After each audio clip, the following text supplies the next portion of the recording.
আলহামদুলিল্লাহ, আজ 17 নভেম্বর 2025 বাংলাদেশের মানুষের জন্য একটি আনন্দ ঘন উপলক্ষ তৈরি হলো। ইতিহাসের একটি অনন্য দৃষ্টান্ত স্থাপিত হলো বাংলাদেশের বিচার বিভাগে।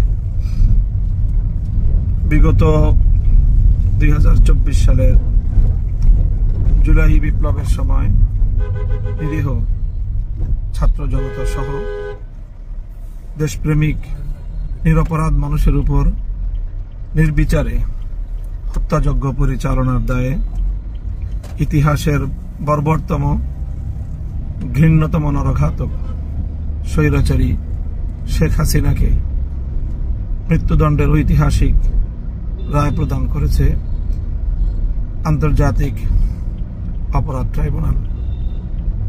আমরা মনে করি এই বিচারের মধ্য দিয়ে প্রমাণ হলো জুলুম, অত্যাচার এবং মানুষের অধিকার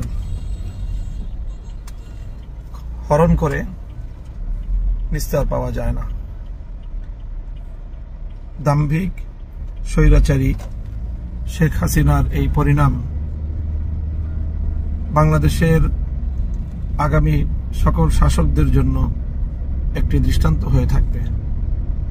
নিরীহ মানুষের রক্তে আর কারো হাত রঞ্জিত না হোক। নিহত শাহাদাতপ্রাপ্ত বীর শহীদানদের আত্মার মাগফিরাত কামনা করছি। সেই সাথে যারা আপনজন হারিয়েছেন, আজকের ঐতিহাসিক রায়ের মধ্য দিয়ে তাদের অন্তর কিছুটা প্রশান্তি লাভ করবে, সান্ত্বনা পাবে। যারা জীবনের তরে পঙ্গুত্ব বরণ করেছেন, তারা একটি সান্ত্বনা নিয়ে জীবনের অবশিষ্ট সময়টুকু অতিবাহিত করতে পারবে।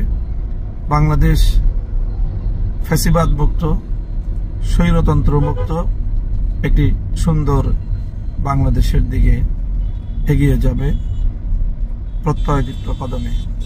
সেই প্রত্যাশা ব্যক্ত করছি আমরা।